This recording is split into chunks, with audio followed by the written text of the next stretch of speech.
And this is the first type of the Next Left colloquium, which we feel very privileged to start with Professor Tarik Abou-Chadi here in the European Parliament in the premises, and thanks to the hospitality of the S&D Group.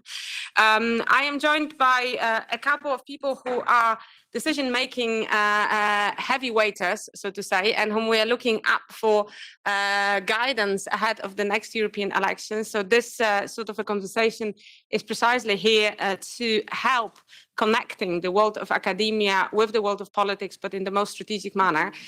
So the colleagues who are being in here, starting from João, who is the member of the European Parliament, but also who is the head of the Office of the President, Nicolas Matias, who is the Deputy Secretary General, Alberto Bondesio, who represents the party in Spain, the PSOE, and who is also key in the coordination team of the PES, among the others. Anna Pieksvalaya, I think I nailed the name, who is the Secretary General of the Young European Socialists. Monica, who is the key advisor to Robert Biedroń, so the Polish party coming up for the next elections, and Jure, who's coming in the two capacities, so representing the PES and also the Latvian party. So together with the colleagues of FEPS and the colleagues who are connected, we know that we are now reaching around 40 people connected online, which is an amazing turnout. We are looking forward to start this colloquium, which would have never been possible if not the generous support of the Renner Institute, who had been entrusting us since the very beginning, since 2009, that with our cooperation, we are the right sort of a partnership to lead the conversation about the future of social democracy in Europe. And with that, just before the lecture, I would like to give the floor to Maria Maltschnig, Director of Renner Institute, who is connecting with us from Vienna, to say just a few words to welcome you. Then we are going to move to Tarik, who's going to have a presentation. And at that point, the sort of open part of the conversation will stop to enable sort of a physical, real exchange here in the room. So the colleagues connected, those belonging to the Next Left research program, will reconnect at 12:30. For the others, we would like to thank you. And I'm sure that Tarik, whose website is widely available together with the podcast, is going to be very happy to hear your feedback in the meantime via the online measures. Maria Maltschnig, if I can introduce you and ask you to say a few words, that would be wonderful. Thanking once again everyone for being here. I know that many of you have changed your plans. Friday is an atypical day. We sort of do not work 4 days in a week, but we sort of do work 4 days in a week. So for everyone being online as well as being in here, thank you so much for making this event such an important one. Hello. Can anybody give me a sign if my microphone works, because it is a constant struggle? Yes, it's perfect. Thank you. Good morning from Vienna. I'm happy to represent the online audience today. I'm here in the Renner Institute. Thank you, Ania, and to FEPS for organizing this colloquium today. I'm very curious to hear Tarik's presentation. Tarik is one of those researchers that never fails to challenge social democratic positions and strategies. And I myself haven't had a chance to listen to your findings, Tarik, for quite a while now. And in our Next Left community, in the last debates, we also saw how different political landscapes can be throughout Europe, especially when it comes to matters of fragmentations and coalitions. And that's why I'm very curious about your focus today. And also because that over the last couple of years, we saw a shift of voters' priorities because of COVID, because of the war, because of the cost of living crisis. And that raises the question for us, what this means for how can we win elections, build governments that can progress on climate, equality, social security, and ultimately, of course, also peace and security. So I'm happy to be here with you virtually, and very much looking forward to an interesting presentation and debate. Thank you very much. Thank you very much, Maria. And without any further overdue, we are in the Parliament where every word is a second. Tarik, over to you. Yeah, Great. Thank you for having me. I'm waiting for my slides. I guess we should all. Thank you. Just a second.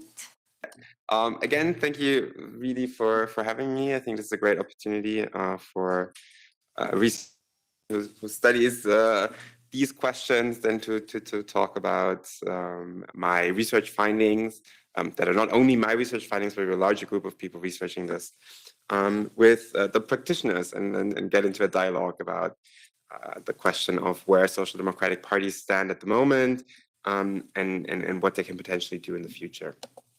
I want to talk about three things today. The first is simply to give an overview, an idea of where social democratic parties stand in a fragmented policy or fragmented political space, what that means, what fragmentation means in that regard. The second then, just a couple of notes on how social democratic parties got there. People who've seen me present on these questions know that we have some findings that I think are worth repeating because there are strong narratives around how and why social democratic parties lost out. And actually much of the data that we have do not necessarily support these narratives. So I'm happy to repeat some of these things there. And then the third is a what can they do section, where we look a little bit on potential programmatic profiles and how they find support. I should already say that we're not necessarily in the business of election advising, in the sense that we're not political consultants. The questions that we try to answer are usually a little more structural. We won't say if you do X in an election, you're going to win or lose. The comparison I like to make is you shouldn't ask an economist what share you should buy next week. And so also we think single elections are very difficult to predict because many things fit in, but still we think maybe some things we can answer with our findings. As a first overview, and I think this is something that most people are familiar with, this is a first, and sorry for things being quite small, but I think we have to live with that setup.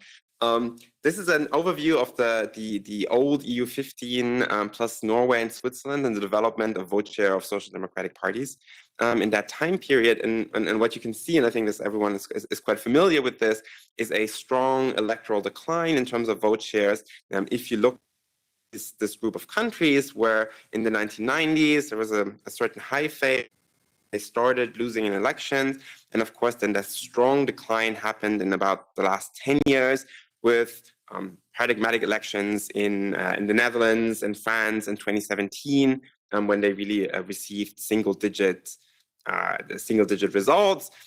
I've been doing research on this for about the last six years. When I was, for the 5 years after this, when I was invited to events, they were usually labeled under the crisis of social democratic parties, the electoral crisis, the demise, what have you. Now then, of course, what happened in the last year or two, we saw social democrats winning elections, Portugal, in Germany, in Norway, and the mood very much flipped in a way. I labeled this a new hope here with a little Star Wars reference, but also people were starting to write about a social democratic decade, a social democratic century. And so very quickly, as it is, I guess, in this media environment, the mood shifted and people thought, okay, social democrats are winning elections again. Social democratic parties are leading a lot of governments in Europe after all at the moment. So how can we bring these two things together? On the one hand, an electoral decline, and on the other hand, still these election victories, leading governments, and so on. And what I argue here is that understanding political fragmentation is the core development against which we need to assess social democratic success and failure. What do we mean with fragmentation? The Dutch parliament is, I guess, a good way to exemplify or to illustrate this decline. Some people are speaking of Dutchification in Europe at the moment.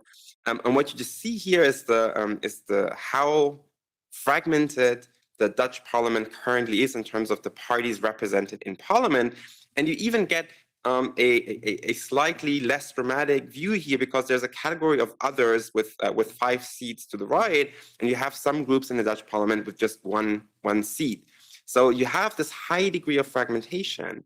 And the question is, how can we assess electoral success in the context of this high degree of fragmentation? What does it mean to be successful for political parties, and especially for social democratic parties?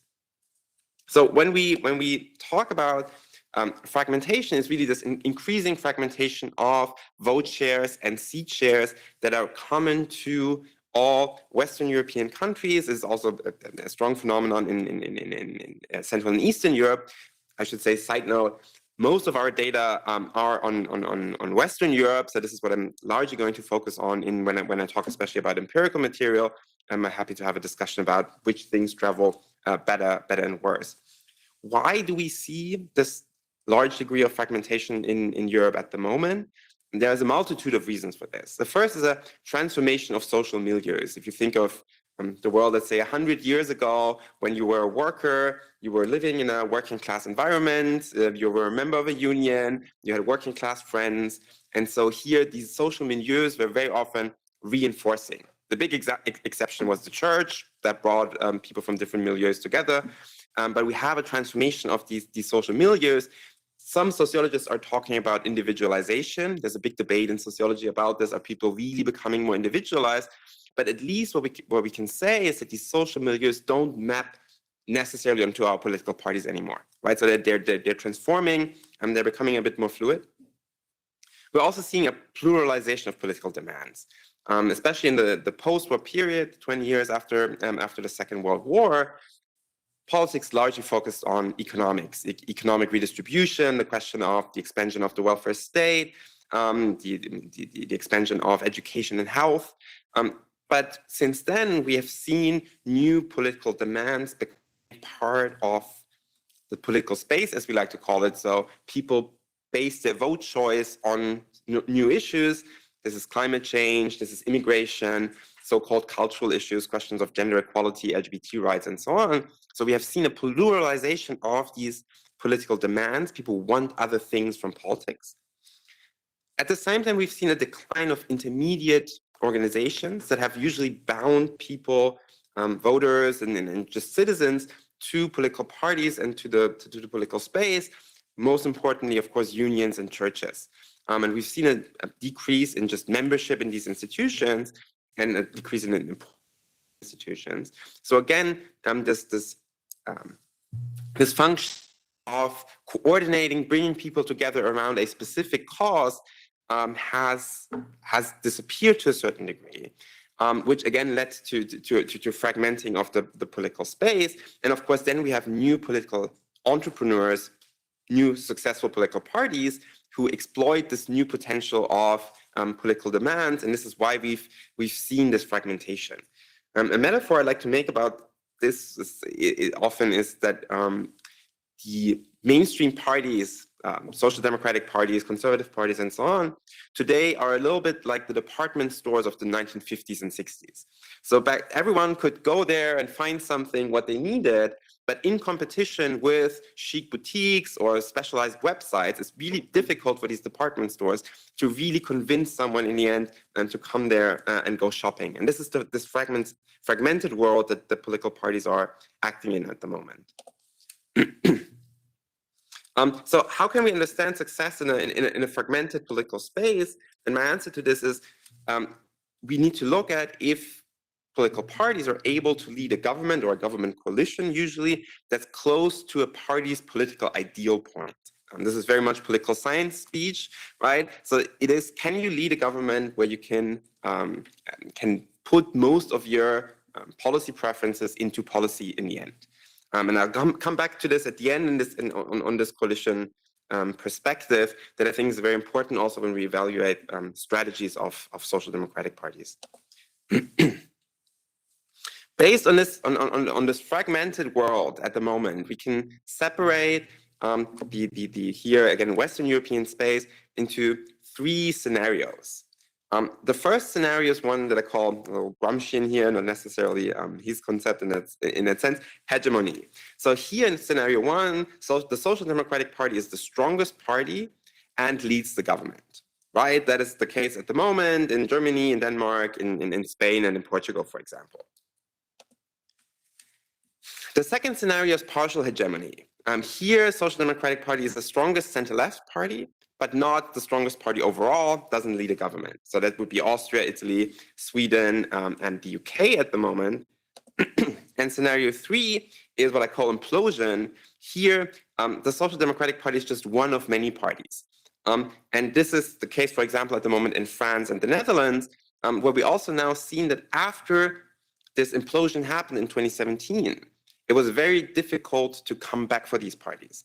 And I'll say more things about this later, but here a core argument we would make is that once Social Democratic parties have lost this coordinating function, once they've lost their partial hegemony, it's very difficult for them to regain that strength, because they're losing the bonus in the sense of voters that they really were seen as the leader of a certain camp. You knew if you're on the left and you wanted to affect who's going to be the next prime minister, you would vote for the Social Democratic Party.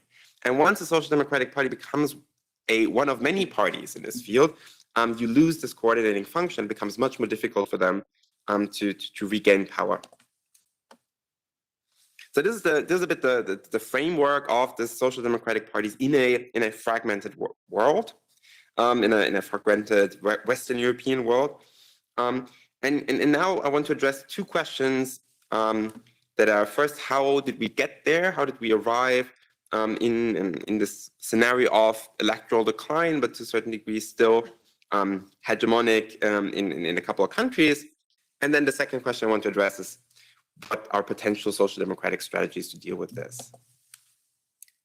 So there is a narrative around social democratic decline that has been quite prevalent in the last years. And so what you see here is the same graph as earlier on the decline, the electoral decline of social democratic parties, but in the same graph for the same countries, you also see the ascent of radical right, populist radical right parties.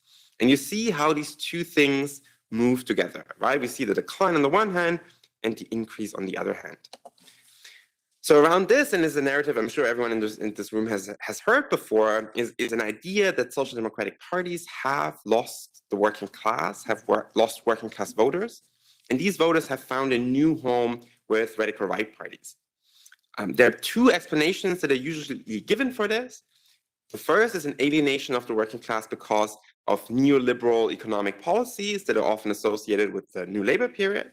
And the second, that I think has become more dominant, especially in culture, in popular and media narratives at the moment, these workers have become alienated from social democracy because social democratic parties take two positions on so-called cultural issues. That would be immigration, gender equality, and so on. And then there's often an implicit or explicit advice to social democratic parties in these narratives, that is, they should shift to less progressive positions, so position that we like to label left nationalist position. So basically remain left-wing, but become more culturally conservative to win back working class voters. This is something that basically there's a newspaper article claiming this every week. And so we have looked at some, again, as a group of researchers, looked at some data that speaks to this narrative. So some empirical evidence, and what I'm going to present on is two simple things: who left, who are actually the people who left social democratic parties, and the second is which parties did they support instead. And this is all based on survey data from national election studies. Here again in 8 countries that we think are quite comparable in the sense of these voter movements and the social support structures in the last 20 years, so when they were still at an electoral high point. And so people are asked in these surveys, which party did you vote for in this election, and which party did you vote for in the last election, and so we can construct these voter flows. I'll summarize this on 2 main points. The first is this question of who left. And here what you see, and I'll explain the graph in a second, this is based on education. Education here a bit as a proxy for class patterns. So we separate this in lower educated, middle education, than people with tertiary education.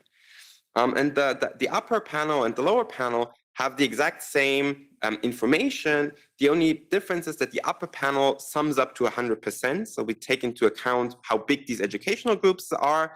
And then the lower panel zooms into one educational group and where every one of these groups are 100%. So we can compare the proportions a little better. And then we have 3 categories. These are, and you probably can't see it in the room, these are stay, attract, and leave. So the red bars are leave. These are people who elect social democratic parties. Now in the upper graph, you can see kind of as a total share of social democratic voters, the by far largest share who left social democratic parties are people in this mid-education range. So it's not necessarily lower education working class voters. What you can also see in this graph is that more people with tertiary education actually left. And now if we zoom into these groups, we see that proportionally in the group of tertiary education, this is where the most losses of social democratic voters happen in these 8 countries. And again, proportionally, the lowest losses actually happened in the working class. So what these and other findings that we have show is that losing the working class is not what can explain the decline of social democratic parties. Actually, proportionally, social democratic parties have lost more people with higher education. Generally, social democratic parties have lost among all 3 of these groups on average. And this is also something I'll come back to later. Oh, sorry. Now the second question is, where did these voters go? So we can look at what party they supported instead. I'll tell you which groups we can see here. The black are mainstream right parties, yellow is liberal, green is green and left libertarian parties, purple is radical red, purple is radical left, brown is radical right, and the gray is other parties. So what you can see is that in the last 20 years, the first thing that you should really see is that only a very small share of voters went from social democratic to radical right parties. And I cannot emphasize this often enough. In so many studies that we have, this is a finding we have, only few voters leave social democratic parties and go to the radical right. Even in countries where we have panel studies over 20, 30 years, like in Germany, for example, we can show that today's AfD voters are not former supporters of social democratic parties.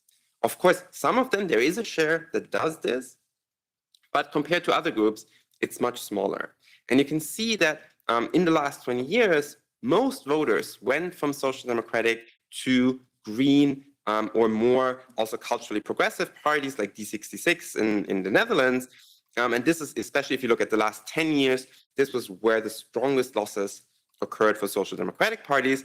There is still, there are also quite some losses to the mainstream right, but what we see here is much more an oscillation.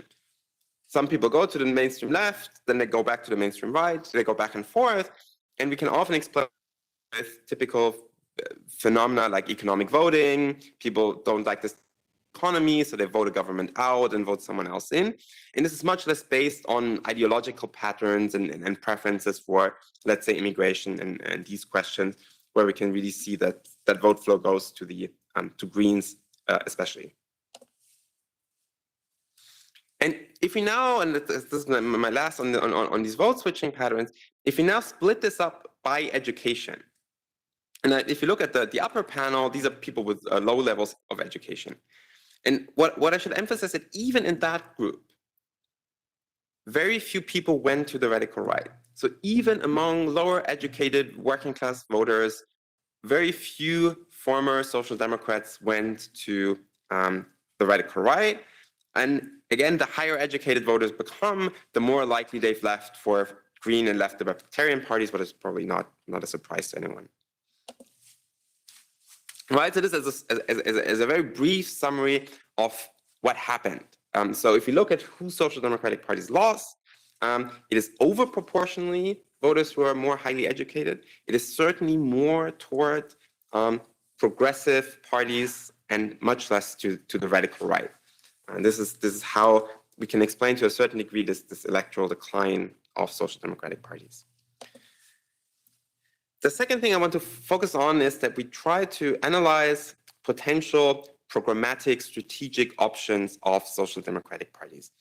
And the challenge here for empirical researchers is that the existing social democratic parties that we can observe, of course, do not have a full share of potential options that people suggest where social democratic parties could move. So what we wanted to do is we wanted to systematically analyze what would potentially happen if social democrats took some kind of idealized position. And we here propose 4 ideal types of a social democratic programmatic position. And again, for the people in the rooms, it's quite small. So we have our typical 2-dimensional political space. We have 1 dimension with economic policies that goes from the left to the right, and then 1 more cultural dimension that goes from progressive, universalist policy positions to more conservative, nationalist, authoritarian positions. And then you can see the 3 other party families that we put in here: the radical right at the bottom, the center right, the liberals. And then we have 4 different types of, ideal types really, of potential social democratic positions. We have what we call an old left position that's very much to the left economically, but more very blurred on the 2nd dimension. So here the emphasis is really on the welfare state, also on more what we call consumption-oriented welfare policies instead of investment-oriented welfare policies. So generous pensions, protection in the labor market, these things. Then we have a new left position where there's a strong emphasis on progressive politics on or progressive policies on the 2nd dimension. There's usually a combination with more investment-oriented welfare state measures, so things like childcare, for example, and a bit more variation in terms of really how left-wing redistributive these positions can be. Then we have a centrist position that's right a little bit into the center on both dimensions. And then we have what we call a left national position. That's one that's often discussed right in the media as the strategy to win back the working class. Here, an economically left position, but a much more conservative position on the 2nd dimension, especially, of course, on the issue of immigration, but also, I think, increasingly gender equality is an issue that falls in here. This would be this 4th position. And so we wanted to know, how do voters react to these kind of policy profiles? So what we did is we ran a survey in 6 countries in 2020 and 2021. And we let voters or participants in these surveys choose between stylized social democratic programs. So of course, we didn't give them full programs to read and then say, which one do you like better? Because this would be very difficult. But we basically vary programs on 9 dimensions of policies. And then they make a couple of choices, right? So they're asked, which one of these do you like better? This is what's in social sciences called a conjoined experiment, because then what we can do is we randomly assign different positions for these programs, and then we can determine if the presence of one of these issues makes it more likely that a program is chosen, makes it less likely that a program is chosen. Like getting an EP application deployment message here. It's the FER maybe. Okay. Yes, let me continue here. So I won't go through all of the issues here, and you can see it in the room anyway. But we separate. So we have 9 issues that we focus on that are more cultural issues, so something like levels of immigration, although this is of course to a certain degree an economic issue too. Integration is a question, and should the headscarf be allowed in public services? Then a question on CO2 taxation, question on gender representation or gender quotas on boards, questions on early retirement, investment in childcare, and so on. And so we try to really reflect these dimensions of political competition. We also try to create then the positions as a realistic social democratic policy bundles. So they should fall into the space as I showed it to you earlier. So we don't want to create basically a radical right party or a conservative party, right? So we try to have a realistic space for social democratic positions. And then we pick the positions and these bundles together, so they fit into these categories that I showed to you earlier. So this old left, new left, centrist, and left nationalist.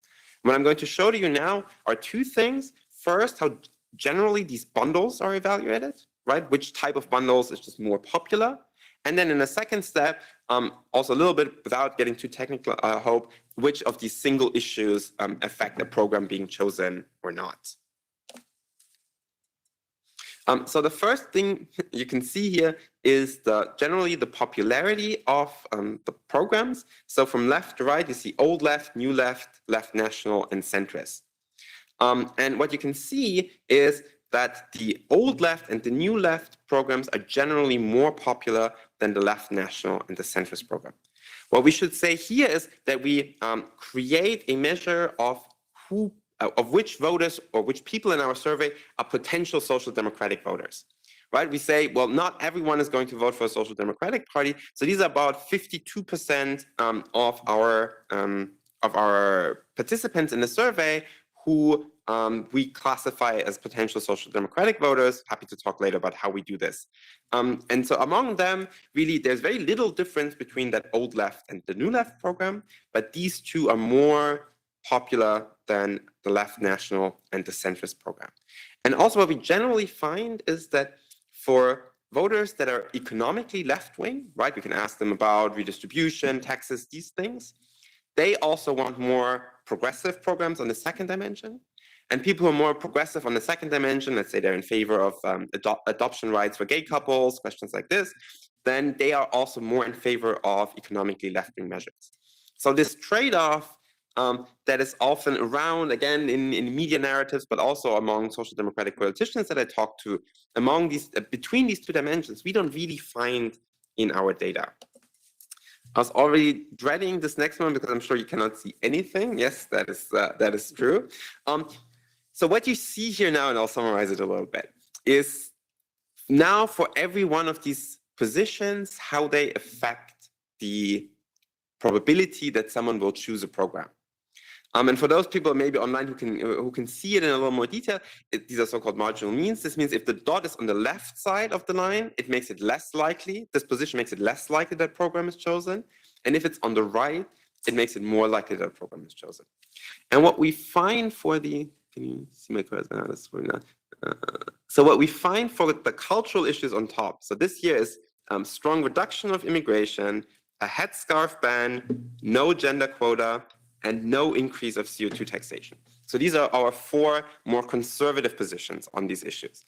All four of these positions reduce the probability that a program is chosen. So for all four of them, we find that potential social democratic voters become less likely to pick a program if this program includes these more conservative positions. And then what where we find strong effects are support for early retirement. So if the program wants to abolish support for early retirement, makes it much less likely that a program gets chosen. And also we have one on a ban in rent increases. And this again, so rents as in the rental market. Here, if you want to leave rents unchanged and don't do anything about it, again, it makes it much less likely the program is chosen. And people are generally in favor of a ban on increases. And this is not only people who actually live in cities, but there's quite broad support actually for this measure. So this is as a summary of these here. First, economically left-wing positions are more popular. Second, conservative, more national authoritarian positions make programs less likely to be chosen. The next graph will be even worse for you to see than this one. And so, but I'll summarize this. So we can now also split this up by education groups and class groups. So the question would be, well, are there policies, if I pick a progressive policy, let's say on immigration, then do I lose the working class and do I win educated voters and the other way around, right? This is again, this is the typical idea. What we find is that we find much less of these trade-offs than is often assumed. The way you can see this is for all issues where the three dots are on one side of that dividing line, then there is no trade-offs. Then these groups react in the same way And the second thing you should pay attention to is kind of how far these dots away that 50% line. So what you can see, for example, for the position of a strong reduction of immigration is that you have highly educated voters react very strongly to this and become much less likely to pick a program if it includes this. What you can see for the red dots, the working class or lower educated voters, is that there is no reaction, no significant reaction to this position. And generally what we find here, again, this is probably, you can see this if you're at the screen, is for the upper issues, so for more cultural issues, immigration, integration, gender quotas, and CO2 taxation, the reaction from less educated voters that are usually seen to be more conservative on these issues are much less strong than those by highly educated voters. So we can dig into this, and what we find is basically that working class, lower educated voters tend to barely react to these cultural issues. The only one is immigration, but even there, the reaction is much less strong than among more progressive educated voters. In contrast, working class and less educated voters are more likely to react to economic issues, questions of redistribution, retirement, and so on. So what we find is basically, as long as the program is economically left-wing, lower educated voters are going to support it no matter what that cultural position is, no matter what it does on that more progressive versus national authoritarian dimension. For educated voters, that's not the case. Educated voters will strongly pick a program based on these issues such as gender quotas, immigration, and so on. And so here what we see is that, right, this trade-off, as is often portrayed, is not as symmetric as you might think. What this research here also shows is that advice you get that is just based on opinion polls will tell you only one part of the story. Because what's simply true is that not everyone votes on every issue that they have an opinion on, or every issue that they're asked to give their opinion on in a survey. So someone might say, oh, I want less immigration. This doesn't mean that they will cast their vote based on this issue. And so a lot of advice I see that comes from these opinion polls has the big problem that we don't know if it will actually affect how people choose the party that they support. And what we can see here is that there is quite strong variation in how these reactions happen. Okay, so just to summarize the findings of these experiments, left nationalist and centrist strategies generally get less support than the other bundles. We find that lower educated and working class voters decide more based on economic issues than on cultural issues. We do find, in Chalice, we do find stronger trade-offs based on age. Right? Older voters are less likely to support a program when it's more culturally progressive. Younger voters are become more likely to support more culturally progressive programs. And there we really see these, pulling in both direction trade-offs. And that is, there's clearly the dilemma for social democratic parties. We know older voters are more likely to turn out to vote. So if you just think of the election tomorrow, then it's probably better to appeal to older voters. However, if you think of an election in 10 years, then those younger voters will stop building ties to social democratic parties. And we already see a shift away. I'll say something about this in a second. We already see a shift. There's really a trade-off also between short-term and more long-term strategies. For some concluding remarks, some challenges and some propositions. Challenges that social democratic parties at the moment have is they have a wrong idea of how they lost and who they lost. This is not true for every social democrat, but very often when I talk to social democrats, that narrative that I started with is very much around. So there's an empirically unfounded idea of who they lost and how they lost. They still have a wrong idea of who their support base is and what it wants. Again, often I think that there's an idea of the social structure of the 1970s and social democratic supporters back then, right? When we talk about the working class, what people think of is a white man in the industry sector. And that's, of course, not what the working class looks like today anymore. Example I like to use, in Germany, 5 times as many people work for McDonald's as in the whole mining industry. And so the working class looks very different today, of course, has often migration backgrounds, non-white people, many women in the service sector. The second thing is that the average voter looks different, because the average voter today is much more educated than the voter was 20 or 40 years ago. Among people who are younger than 25, over 50% in many countries go to university. So going to university doesn't make you part of the elite. It makes you the median voter in that age group, and this is something that people have to realize. Generally, in these discussions, the focus is too strongly on losses and not enough on gains. So people very much focus on who social democratic parties lost and how they can potentially win them back. But what has happened is that social democratic parties have basically lost in all directions, a little over proportionally, again, educated voters. But much more importantly, social democratic parties have not gained new voters from anywhere. They've kind of bled out slowly in many directions in most countries, but they haven't really haven't gained support among new voter groups. Very often there are these narratives around of, the voters that social democratic parties lost in the 1990s. In the early 1990s or mid-1990s, voters went for the radical right, conservative parties, I don't know, and never came back. These voters, to a large degree, cannot explain patterns today because they've disappeared. They've disappeared in two senses. They've disappeared sociostructurally, and they've also disappeared age-wise. So if the average voter in 1992 was 45, then those voters are on average 75 today, right? So we know that these voters, like 50% of these voters, are not alive anymore. So they cannot explain the patterns of support of social democratic parties today. I'm getting more EP application deployment. I'll defer that again, I guess. And so the fourth challenge that is related to this is the age distribution of support for social democratic parties. The age of social democratic voters is very, very high. And even where social democratic parties have won elections recently, Portugal is a good example, but also Germany, the share of their electorate is really old. The average age of a voter of the Social Democrats in the Netherlands is as old as the average voter of the Pensioners Party in the Netherlands. The big group that won the German Social Democracy election is the 70 plus.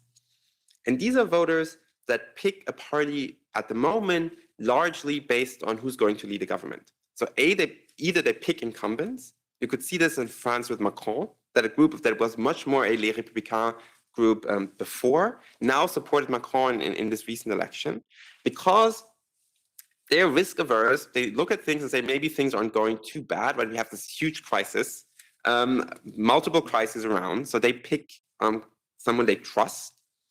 And at the same time, you're losing young voters who pick parties based on programmatic profiles. And so you get this asymmetry. And this asymmetry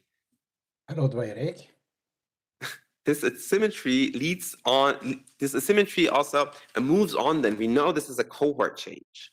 So this isn't necessarily just an age element, but these voters who go, again, largely to Green parties, they will not come back because they build up new ties with other parties. Final slides with 3 propositions to summarize the talk. The first is, in a multi-party and multi-issue space, we need to reevaluate what support bases for political parties are, what their strategies are, and what success means in this context. It is very unlikely in most countries that Social Democrats will maintain something like 40%, 5% of the vote. I think currently there are less than 5 parties in Western Europe that are polling over 30%. And that is the reality of how political competition works. We argue based on our findings that progressive positions are a necessary condition for future electoral success. This doesn't mean that they will win you elections, that will win you the next election, but in the long term, this is the only way you can bind new electorates to social democratic parties. And the final proposition is that there needs to be a realization that social democratic policy is not only based on success of social democratic parties. That's, of course, in this group doesn't mean that social democratic parties are irrelevant, but what social democratic parties need to think about is that they shouldn't just think about strategies, but they need to think about what governments can actually can deliver social democratic policy. And when social democratic parties move so far to the right in this idea of winning back the working class, that they're basically barely distinguishable from parties of the mainstream right, or in some positions, barely distinguishable from the radical right, then we do not gain anything in terms of social democratic policy, which should be the overall goal of social democratic politicians. Thank you. Thank you very much indeed, and thank you for lots of interesting foods for thought. I have seen, at least with the people being here in the room, that there have been a lot of points of eyebrows raising, a lot of points of disagreement, and a lot of points of nodding. So we are going to start to go and unpack them a little bit. I would like to thank everyone who joined us online, and once again repeat that for those who are correlated with the Next Left research program or remain in the Next Left networks, we would re-invite you to connect via Zoom, not via WebEx, at 12:30. And with that, I would like to close the sort of more public part of the discussion and refer to the room, thanking everyone for the very numerous and, I've seen from the different texts coming to me in the meantime, very active attendance. So I once again invite you to write us or Tarik directly, otherwise reconnect at 12:30. Céline is now going to switch off the web streaming. Thank you for joining.